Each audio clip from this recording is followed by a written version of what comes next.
নমস্কার সকলকে। চলুন আজকে দেখে নেওয়া যাক প্রপার মেকিং ধোসা। ধোসা খেতে হবে একেবারেই রেস্টুরেন্টের মতো ক্রিস্পি এবং মুচমুচে। বাড়িতে ধোসা বানাতে গেলে তাওয়া থেকে উঠতেই চায় না, খুন্তি চামচ দিয়ে খুঁচে খুঁচে তুলতে হয়। তো চলুন আজকে একেবারেই সঠিক পদ্ধতিতে ধোসা বানানো দেখে নিই। আমি এখানে উড়ুর ডাল এবং চাল ব্যবহার করি। 3 কাপ চালের সাথে 1 কাপ উড়ুর ডাল নিয়েছি।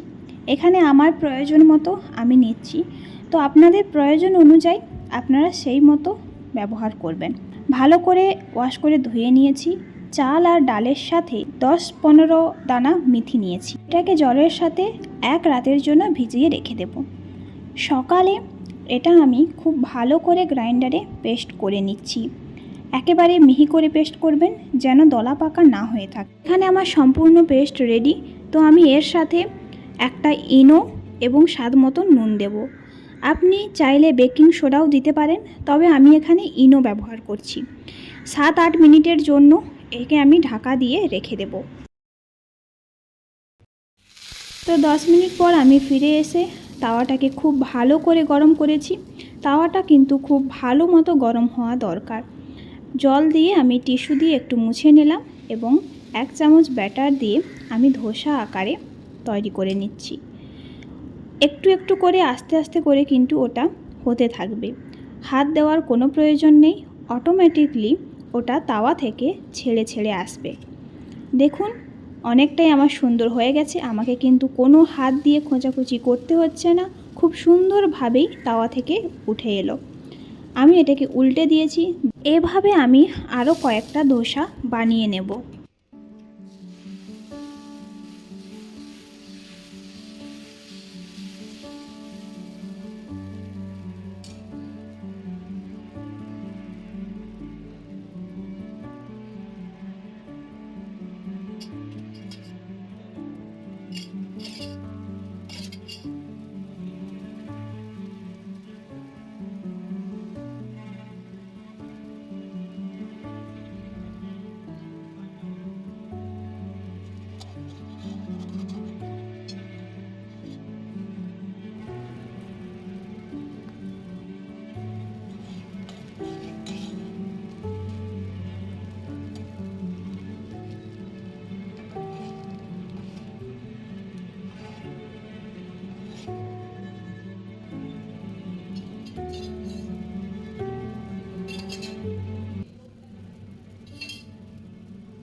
তো এখানে আমি 4 রকম ধোসা বানানো দেখালাম।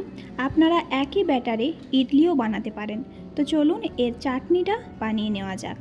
এর মধ্যে নিয়েছি আমি কোরানো নারকেল, নিয়েছি চানা ডাল, কারি পাতা, 1 কোয়া রসুন, একটা গোটা লঙ্কা এবং একটুখানি তেঁতুল, 1 টুকরা আদা। ব্যাস এটা আমি গ্রাইন্ডারে ভালো করে পেস্ট করে নেব।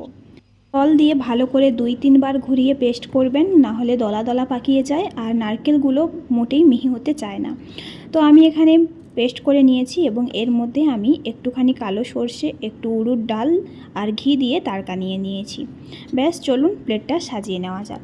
কেমন লেগেছে আপনারা অবশ্যই কমেন্ট করে জানাবেন, আর ভালো লাগলে একটা লাইক করবেন, শেয়ার করবেন আর চ্যানেলটি সাবস্ক্রাইব করে পাশে থাকবেন নতুন নতুন ভিডিও পাওয়ার জন্য। ধন্যবাদ।